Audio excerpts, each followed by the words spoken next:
एक समय गोरखनाथ जी ने देखा कि स्वामी रामानंद जी काशी में वैष्णव पंथ का ज्यादा प्रचार कर रहे हैं और नाथ पंथ सिकुड़ता जा रहा है। इसीलिए गोरखनाथ स्वामी रामानंद जी के साथ गोष्ठी के लिए काशी शहर में आते हैं। स्वामी रामानंद जी, जो काशी शहर के प्रसिद्ध संत थे और वेदों के मर्मज्ञ ज्ञाता माने जाते थे, उन्होंने अपने 1400 ऋषि शिष्य बना रखे थे और ज्ञान प्रचार के लिए भी उन्हें जगह जगह भेजते थे। उस समय कबीर परमेश्वर जी ने स्वामी रामानंद जी को अपना गुरु धारण कर रखा था। वैसे तो कबीर परमात्मा जी को किसी को भी गुरु बनाने की आवश्यकता नहीं थी, परंतु कबीर परमात्मा इस बात से परिचित थे कि आगे आने वाले समय में लोग ये सवाल उठाएंगे कि कबीर ने भी तो गुरु नहीं बनाया था, इसलिए गुरु बनाने की कोई आवश्यकता नहीं है।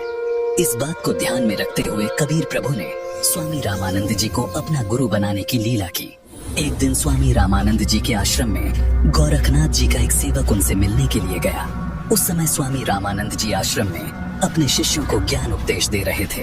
अलख निरंजन स्वामी जी। राम राम नाथ जी। स्वामी जी, हमारे नाथ जी बहुत पहुँचे हुए सिद्ध पुरुष हैं। वो आपके साथ ज्ञान गोष्ठी करना चाहते हैं, इसलिए मैं आपको अपने गुरु जी के आदेश अनुसार आमंत्रित करने आया हूँ। उन्होंने कहा है कि ज्ञान चर्चा में जो भी विजयी होगा वह अपने शिष्यों समेत जीतने वाले का शिष्य बनेगा।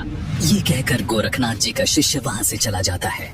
गोष्ठी की बात सुनकर स्वामी रामानंद जी बहुत चिंतित हो जाते हैं, क्योंकि वे इस बात से परिचित थे कि ये नाथ परंपरा वाले साधु सिद्धि युक्त होते हैं और इन सिद्धियों को देखकर जनता उनको विजयी घोषित कर देगी, जिससे ज्ञान चर्चा का मूल उद्देश्य पूरा नहीं होगा और उस नाथ जी का मुझे शिष्य बनना पड़ेगा। स्वामी रामानंद जी ये सोच ही रहे थे कि तभी 12 वर्षीय कबीर साहिब जी आश्रम में प्रवेश करते हैं।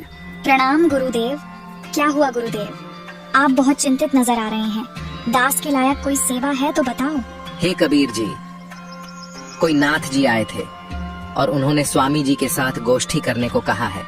कहा है कि जो गोष्ठी के लिए नहीं आएगा तो वो हारा माना जाएगा, और दूसरी शर्त ये रखी है कि जो हार जाएगा वह जीतने वाले का सह अनुयायी शिष्य बनेगा। हे स्वामी जी, संतों को हार जीत की चिंता नहीं करनी चाहिए। हमें उस नाथ जी का सामना करना चाहिए और गोष्ठी में अवश्य चलना चाहिए। फिर मैं आपका दास भी तो आपके साथ हूँ। हे भगवान, आप कह रहे हैं तो मैं अवश्य ही चलूंगा। अब मुझे कोई चिंता नहीं। कबीर साहिब जी अपने मुंह बोले। गुरुजी स्वामी रामानंद जी के साथ ज्ञान गोष्ठी में जाने के लिए तैयार होते हैं। वो वैष्णव पंथी वेशभूषा पहन लेते हैं, माथे पर तिलक, गले में तुलसी की लकड़ी की माला, टोपी, झोली, सिक्का व एक फावड़ी। स्वामी जी व कबीर जी कुछ अन्य शिष्यों के साथ निश्चित समय और स्थान पर गोरखनाथ जी से गोष्ठी करने पहुंच जाते हैं। गंगा नदी से 500 फुट की दूरी पर गोरखनाथ उच्च आसन पर बैठे दिखाई देते हैं और बगल में 7 फुट ऊंचा त्रिशूल भी जमीन में गड़ा दिखाई देता है और स्वामी जी के लिए भी आसन लगा दिखाई देता है। आ गए रामानंद जी। मुझे लगा था आप नहीं आएंगे, लेकिन अब आ ही गए हैं तो गोष्ठी शुरू करते हैं। स्वामी जी आसन पर बैठ जाते हैं और एक सुयोग्य शिष्य की तरह कबीर साहिब जी अपने गुरु के आसन के पास जमीन पर बैठ जाते हैं। हे नाथ जी, आप पहले मेरे साथ गोष्ठी कीजिए। अगर मुझे ज्ञान चर्चा में हरा दिया तो ही मेरे गुरु जी से बात करना। अरे तू है कौन? तू छोटा सा बालक, तेरी आयु क्या है और तू गोष्ठी करेगा मेरे साथ? पता है मैं कौन हूँ? नाथ जी, मैं तो कबीर हूँ और मुझे मालूम है कि आप कौन हो। आप गोरखनाथ जी हो। कबीर साहिब जी की बात सुनकर गोरखनाथ सोचते हैं कि इस छोटे से बालक ने मुझे पहचान लिया। तू छोटा सा बालक, तू कब से बैरागी बन गया? नाथ जी, जब से भय वैरागी, मेरी आदि अंत सुधि लागी। धूधूकार आदि का मेला, नहीं गुरु नहीं था चेला। जब का तो हम योग उपासा, तब का फिरूं अकेला। धरती नहीं जद की टोपी दीना, ब्रह्मा नहीं जद का टीका। शिव शंकर से योगी न थे, जद का झोली शिका। द्वापर को हम करी फावड़ी, त्रेता को हम दंडा। सतयुग मेरी फिरी दुहाई, कलयुग फिरो नो खंडा। गुरु के वचन साधु की संगत, अजर अमर घर पाया। कहे कबीर सुनो हो गोरख, मैं सबको तत्व लखाया। हे गोरखनाथ जी, जब कोई सृष्टि नहीं थी तब मैं अनामी लोक में था। जब मैं अकेला रहता था तब पृथ्वी भी नहीं थी। तब से मेरी टोपी जानो। जब ब्रह्मा, आप और आपके गुरु मचंद्रनाथ आदि सब प्राणियों के शरीर बनाने वाला पैदा भी नहीं हुआ था, तब से मैंने टीका लगा रखा है। अर्थात मैं तब से सत्पुरुष रूप में ही हूँ। सतयुग, त्रेतायुग, द्वापर तथा कलयुग, ये चारों युग तो मेरे सामने असंख्य बार खत्म हो चुके। हमने सतगुरु वचन में रहकर अजर अमर घर सतलोक को पाया। हे नाथ जी, पूर्ण गुरु से उपदेश लेकर आजीवन गुरु वचन में चलते हुए पूर्ण परमात्मा का ध्यान सुमिरन करके इस अजर अमर सतलोक में जाकर जन्म मरण रूपी अति दुखमय संकट से बच सकते हो। अरे कबीर, तू छोटा सा बालक और ज्ञान देता है गोरखनाथ को। तेरी आयु क्या है? सबसे बड़ा मूर्ख वो है जो मेरी आयु पूछता है, और आप मुझे बालक बता रहे हैं। जो बूझे सोई बावरा, क्या है उम्र हमारी? असंख्य युग प्रलय गई, तब का ब्रह्मचारी, कोटि निरंजन हो गए परलोक सिधारी। हम तो सदा महबूब हैं, स्वयं ब्रह्मचारी। अरबों तो ब्रह्मा गए, 49 कोटि कन्हैया। 7 कोटि शंभू गए, मोरी एक नहीं पलैया। कोटि नारद हो गए, मोहम्मद से चारी। देवतन की गिनती नहीं है, क्या सृष्टि विचारी। नहीं बूढ़ा नहीं बालक, ना ही कोई भाट भिखारी। कहें कबीर सुन हो गोरख, ये है उम्र हमारी। असंख्य युग प्रलय में चले गए, तब का मैं अमर हूँ। करोड़ ब्रह्म भगवान मृत्यु को प्राप्त होकर पुनर्जन्म प्राप्त कर चुके हैं। अन्य भगवान जिसका तुम आश्रय लेकर भक्ति कर रहे हो, वे नाशवान हैं। फिर नाथ जी आप अमर कैसे हो सकते हैं? अरबों तो ब्रह्मा मर चुके हैं और 49 करोड़ बार कृष्ण जी की मृत्यु हो चुकी है तथा 7 करोड़ बार शिव जी मर चुके हैं, लेकिन मेरी एक पल भी आयु कम नहीं हुई है। मैं अमर पुरुष हूँ। केवल सत्य पुरुष ही अजर अमर परमात्मा है तथा उसी का सतलोक अमर है, जिसे अमर लोक भी कहते हैं। वहाँ की भक्ति करके भक्त आत्मा पूर्ण मुक्ति होती है, जिसका कभी मरण नहीं होता। हे गोरखनाथ जी, ये उपलब्धि सोहम शब्द के जाप से प्राप्त होती है, जो उसके मर्म भेदी गुरु से मिलता है। उसके बाद फिर सार नाम मिलता है और सतलोक में वास तथा सतपुरुष की प्राप्ति होती है।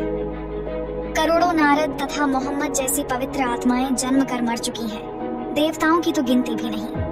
फिर आम मानव शरीरधारी प्राणियों तथा जीवों का तो हिसाब क्या लगाया जा सकता है। मैं न बूढ़ा न बालक, मैं तो जवान रूप में रहता हूँ, जो ईश्वरीय शक्ति का प्रतीक है। ये तो मैं लीलामयी शरीर में आपके समक्ष हूँ। ये सुनकर गोरखनाथ जी और क्रोधित हो जाते हैं और अपने त्रिशूल के ऊपर के भाग पर सिद्धि से उड़कर बैठ जाते हैं। कबीर, यदि तू इतना महान है तो मेरे बराबर में आकर बातें कर। हे नाथ जी, हम ज्ञान गोष्ठी के लिए आए हैं, न कि ये नाटक करने के लिए। आप नीचे आकर ज्ञान चर्चा करो ताकि जनता को सच्चाई का पता लग सके। तेरे पास कोई सिद्ध शक्ति नहीं है। तू और तेरा गुरु दुनिया को गुमराह कर रहे हो। आज तुम्हारी पोल खुलेगी। अगर शक्ति है तो आओ बराबर में, यहीं चर्चा करेंगे, नहीं तो हार स्वीकार कर लो। ठीक है गोरखनाथ जी। कबीर जी अपनी कुर्ते की जेब से 150 फीट लंबी धागे की रील निकालते हैं और उसके एक छोर को पकड़कर सीधा ऊपर की तरफ फेंक देते हैं। धागा सीधा खड़ा हो जाता है और कबीर साहिब जी उस धागे के अंतिम छोर पर जा बैठते हैं। नाथ जी, अब आप आओ मेरे बराबर में, यहाँ बैठकर चर्चा करेंगे। गोरखनाथ ज्यों ही ऊपर की तरफ उठते हैं, वैसे ही धड़ाम से नीचे गिर जाते हैं।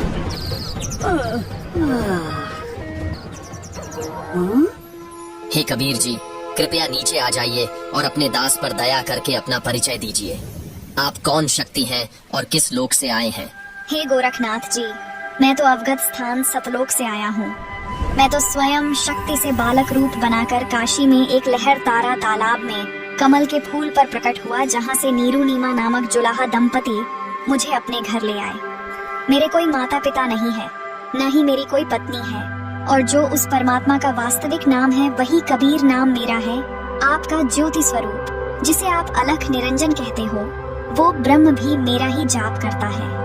मैं सतनाम का जाप करने वाले साधक को प्राप्त होता हूँ। मेरा शरीर हाड़ चाम का बना हुआ नहीं है।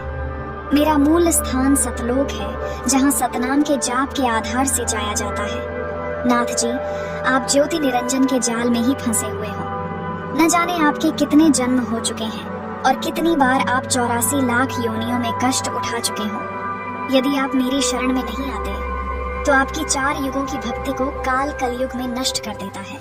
हे कबीर जी, मुझे आपकी बात पर विश्वास हो गया है, लेकिन मैं आपकी एक परीक्षा लेना चाहता हूँ। मैं दरिया में डुबकी लगाऊंगा। यदि आप मुझे खोज लोगे तो मैं आपका शिष्य बन जाऊंगा। ठीक है गोरखनाथ जी, छुप जाओ दरिया में। ये सुनकर गोरखनाथ गंगा नदी की तरफ चल पड़ते हैं और साथ में दर्शक भी पीछे पीछे चल पड़ते हैं। गंगा के पास जाकर गोरखनाथ जी गंगा में छलांग लगाकर मछली का रूप धारण कर लेते हैं। कबीर परमात्मा भी गोरखनाथ जी के बाद गंगा दरिया में डुबकी लगा देते हैं और सैकड़ों मछलियों के बीच गोरखनाथ को पकड़कर तथा उनका असली रूप बनाकर उन्हें किनारे पर ले आते हैं। इस प्रकार गोरखनाथ जी ने कबीर साहिब जी को पूर्ण परमात्मा स्वीकार किया और उनके शिष्य बने तथा कबीर साहिब जी से भक्ति प्राप्त की।